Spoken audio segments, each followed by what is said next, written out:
All right, music fans, welcome back. It is yours truly, Dave, the real music observer, observing real music in real time for real people, just like you right there, just like me right here.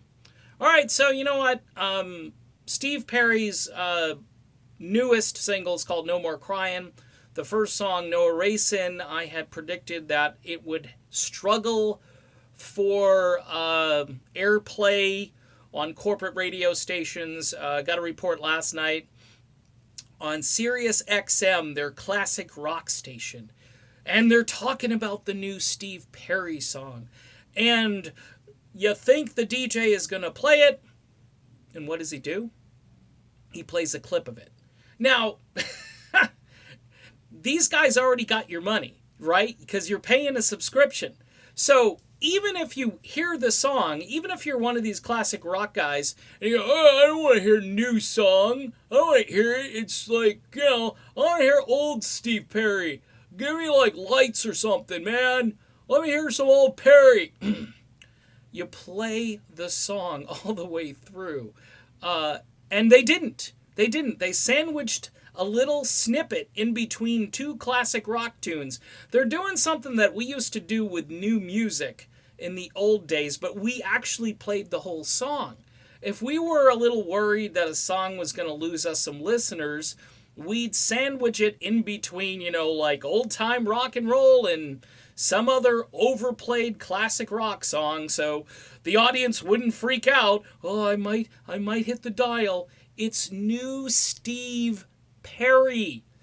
Uh, you know, this really brings up a lot of things. First of all, there's really no hope, okay, for new melodic rock bands. I tell you about them all the time. There's this group from Sweden. They're called Perfect Plan. They have a tune called In and Out of Love. It's like one of the best songs I've heard all year.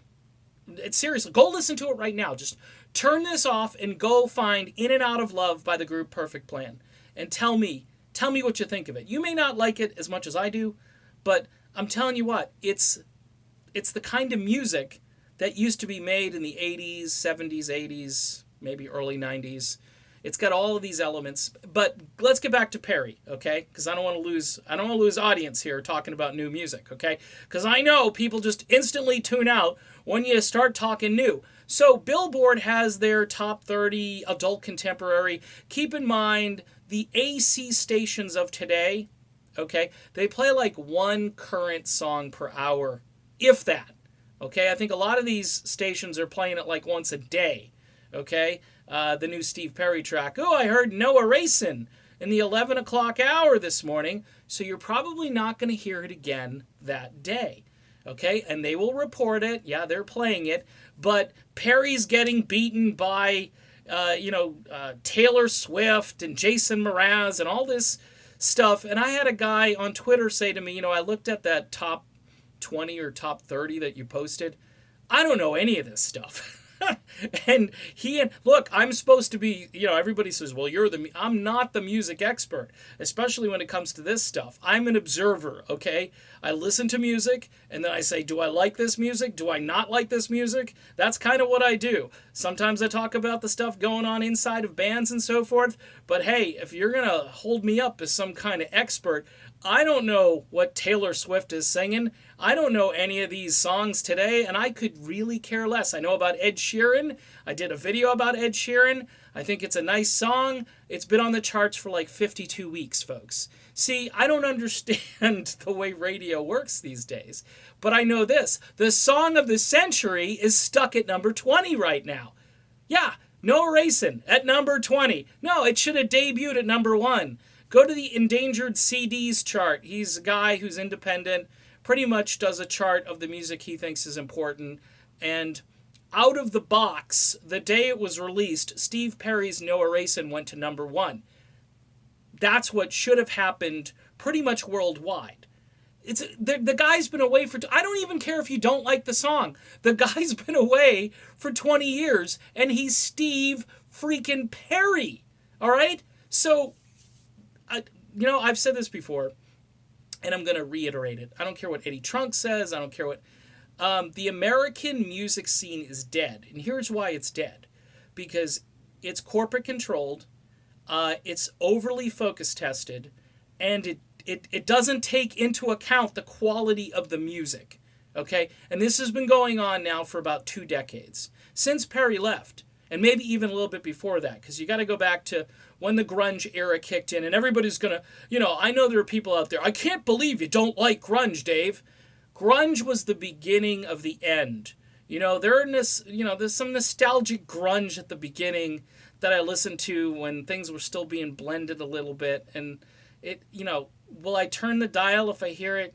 Yeah, but I might let it play for a minute or two. I might go, oh yeah, that's Nirvana, yay.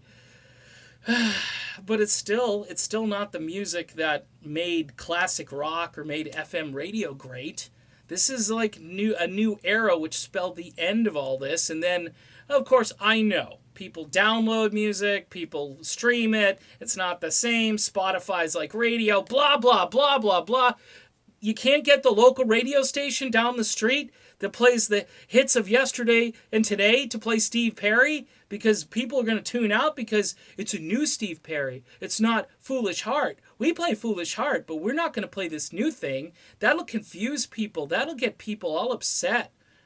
I guess they all just think we're really dumb, I guess. And look, I know you pay lots of money for focus testing, and the results come back and they say, play Jason Mraz. Don't play Steve Perry, because people don't like Steve Perry anymore. That's old. Even though Steve Perry's been gone for 1,000,000 years, and people are so excited that he's back, but, just stick to the focus testing, and that's what it comes down to. It's corporate-controlled BS, people. So that's why you got to make your own playlists. You got to go on Spotify, make your own folders. You can't listen to radio anymore, and it's just embarrassing how bad radio is. And it's a graveyard for the same song. Perfect by Ed Sheeran has been on this chart for like a year or something. It's embarrassing how long the song has been on there, because number one, there's nothing to replace it. Okay, there's nothing coming up that's going to knock it out. And number two, there's no creativity. There's no programming creativity. It's just, radio is dead the way it used to be done. It's just dead. And you can argue with me. Go ahead, argue, but I'm watching it happen. It's slow motion. You got to go to like Sweden or BBC or someplace where they actually think to themselves, hey, we're going to listen to this song. We're going to determine if it's a good song, and then we're going to play it. Like the old days. That's what we used to do, folks. So that's it for my rant here. Again, Steve Perry, the song of the century, stalls at number 20. Okay, on one chart. It's only good on one chart, the adult contemporary chart. In the old days, it would have been on top 40, mainstream rock, blah, blah, blah. But you can't have that anymore, because mainstream rock is about your ears bleeding, and top 40 is about compression and auto-tune and computer-generated sounds. Okay, so that's it. That's my video. I'm done. See you soon.